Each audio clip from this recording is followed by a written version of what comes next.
औद्योगिक क्रांति, ये शब्द सुनते ही क्या आता है जहन में? शायद मशीनें, तरक्की, एक सुनहरा दौर, है ना?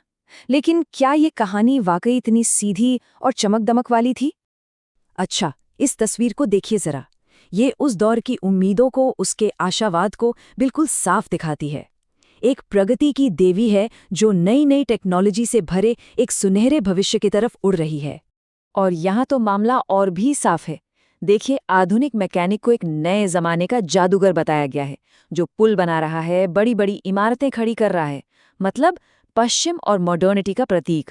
और दूसरी तरफ अलादीन, जो पूरब के रहस्यमयी अतीत की निशानी है। तो ये तस्वीरें एक बहुत मजबूत कहानी गढ़ती हैं। लेकिन हमें रुककर सोचना होगा, क्या यही पूरी सच्चाई है? क्या औद्योगीकरण सच में सबके लिए इतना ही आसान और शानदार था? तो चलिए इसी सवाल का जवाब ढूंढते हैं और इस कहानी की परतें खोलते हैं। अपनी पड़ताल शुरू करते हैं ब्रिटेन से, जो दुनिया का पहला औद्योगिक देश बना। और यहीं हमें पता चलता है कि हकीकत मिथक से कहीं ज्यादा पेचीदा थी। जब भी औद्योगीकरण की बात होती है तो हमारे दिमाग में सबसे पहले क्या आता है? जाहिर है, बड़ी बड़ी फैक्ट्रियां, चिमनियों से निकलता धुआं, है ना? लेकिन सच तो ये है कि बड़े पैमाने पर अंतर्राष्ट्रीय बाजार के लिए उत्पादन तो इन फैक्ट्रियों के आने से बहुत पहले ही शुरू हो चुका था। इतिहासकार इस शुरुआती दौर को एक नाम देते हैं, आदि औद्योगीकरण। अब ये था क्या?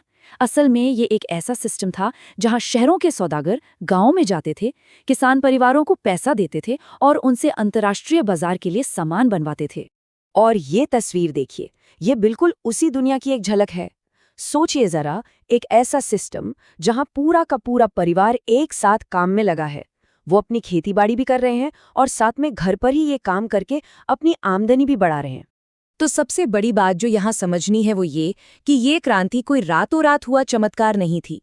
ये बहुत धीमी और मिलीजुली प्रक्रिया थी। ऐसा नहीं था कि नई इंडस्ट्रीज आईं और पुरानी एकदम से गायब हो गई। बदलाव बहुत धीरे धीरे हो रहा था। अब जरा इस नंबर को देखिए, 321। पता है ये क्या है? 19वीं सदी की शुरुआत में पूरे इंग्लैंड में सिर्फ, जी हाँ, सिर्फ 321 भाप के इंजन थे। इन्हें अपनाने की रफ्तार बहुत ही सुस्त थी। क्यों? क्योंकि ये बहुत महंगे थे और सच कहें तो उतने भरोसेमंद भी नहीं। और इस धीमी रफ्तार का लोगों की जिंदगी पर बहुत गहरा असर पड़ रहा था। और यही हमें इस कहानी के सबसे अहम यानी मानवीय पहलू तक ले आता है। उस वक्त के विक्टोरियन ब्रिटेन में काम करने वालों की कोई कमी नहीं थी। नतीजा, मजदूरी बहुत कम थी। इसीलिए उद्योगपति अक्सर महंगी महंगी मशीनें लगाने के बजाय हाथ से काम करने वाले सस्ते मजदूरों को ही पसंद करते थे। वो फ्लेक्सिबल भी थे, जब चाहा काम पर रख लिया, जब चाहा निकाल दिया। काम की तलाश करना वो भी एक बहुत मुश्किल सफर था। जरा विल्थॉर्न नाम की एक मजदूर की ये बात सुनिए। वो बताते हैं कि कैसे वो और उनके दोस्त नौकरी की उम्मीद में सैकड़ों मील पैदल चलकर शहर पहुंचे और तीसरे ही दिन उनके सारे पैसे खत्म हो गए और नौकरी मिलेगी या नहीं इसकी कोई गारंटी नहीं थी। और ये पेंटिंग ये उस दौर की कड़वी सच्चाई को बयां करती है, जब मौसमी काम खत्म हो जाता था तो बेरोजगारी का एक लंबा दौर शुरू होता था और कई लोग वो बिल्कुल बेघर और बेसहारा हो जाते थे। अब जब हालात ऐसे हों, जब नौकरी का कोई भरोसा ना हो, तो जाहिर है इसी हताशा ने एक टकराव को जन्म दिया। मजदूरों को ये डर सताने लगा था कि स्पिनिंग जेनी जैसी जो नई मशीनें आ रही हैं वो उनकी रोजी रोटी छीन लेंगी। चलिए अब कहानी का रुख थोड़ा मोड़ते हैं। ये समझना बहुत जरूरी है कि ब्रिटेन में जो ये औद्योगिक बदलाव हो रहा था, उसकी जड़ें उसके उपनिवेशों, खासकर भारत से कितनी गहराई से जुड़ी हुई थीं। फैक्ट्रियों के आने से बहुत पहले पूरी दुनिया में भारतीय कपड़ों का बोलबाला था। भारत का महीन रेशम, उसका सूती कपड़ा, अंतर्राष्ट्रीय बाजार में इसकी जबरदस्त मांग थी। और इस पूरे व्यापार को कौन चलाता था? भारतीय सौदागरों का एक बहुत मजबूत नेटवर्क। लेकिन फिर आई ईस्ट इंडिया कंपनी। जैसे जैसे उसकी राजनीतिक ताकत बढ़ी, उसने अपने फायदे के लिए इस पूरे नेटवर्क को एक एक करके तोड़ना शुरू कर दिया।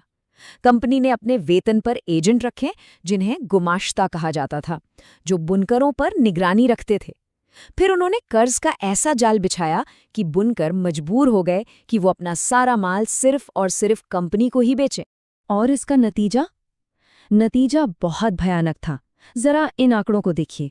जहां 1811-12 में भारत के कुल एक्सपोर्ट में कपड़ों का हिस्सा 33% था, वहीं 1850-51 तक आते आते ये सिर्फ 3% रह गया। भारतीय बाजार तबाह हो गया क्योंकि मैनचेस्टर की फैक्ट्रियों से आए सस्ते कपड़ों ने हर जगह कब्जा कर लिया था। ये कहानी सुनकर तो यही लगता है कि सब कुछ खत्म हो गया, पूरी तरह से बर्बादी। लेकिन रुकिए, इस कहानी का एक बहुत ही हैरान करने वाला आखिरी हिस्सा अभी बाकी है। इस नामुमकिन कंपटीशन के बावजूद हुआ ये कि 20वीं सदी की शुरुआत में भारत में हाथ से बने कपड़ों का उत्पादन घटने के बजाय असल में 3 गुना बढ़ गया। अब सवाल ये है कि ये हुआ कैसे? ये कैसे मुमकिन था? तो इसका एक जवाब छुपा था नई तकनीक को अपनाने में। भारतीय बुनकरों ने फ्लाई शटल जैसी नई टेक्नोलॉजी को अपनाना शुरू कर दिया। इससे हुआ ये कि बिना कोई बड़ी फैक्ट्री लगाए ही उनकी उत्पादन क्षमता काफी बढ़ गई। और उनकी दूसरी सबसे बड़ी ताकत थी उनका हुनर। मिल में बने कपड़े एक जैसे होते थे, पर वो कभी भी बनारसी साड़ियों या मद्रास की मशहूर लुंगियों जैसी खास और बारीक बुनाई की नकल नहीं कर सकते थे, और इन चीज़ों के कद्रदान बाजार में हमेशा मौजूद थे। तो यहाँ सबसे अहम बात यह है कि ये कारीगर सिर्फ गुजरे जमाने की कोई निशानी बनकर नहीं रह गए थे। नहीं, वे इस औद्योगिक कहानी का एक बहुत ही सक्रिय, भले ही संघर्षों से भरा, लेकिन एक अभिन्न हिस्सा थे। तो हमने देखा कि औद्योगिक क्रांति की कोई एक कहानी नहीं है, बल्कि इसमें कई कहानियां छुपी हैं, जीत की भी और हार की भी, उम्मीद की भी और हताशा की भी। प्रगति का वो सीधा सादा चमकता हुआ मिथक इन सारी उलझी भी हकीकतों को कहीं छुपा देता है, और ये हमें आज सोचने पर मजबूर करता है कि प्रगति या डेवलपमेंट की एक ज्यादा मुकम्मल परिभाषा आखिर क्या हो सकती है।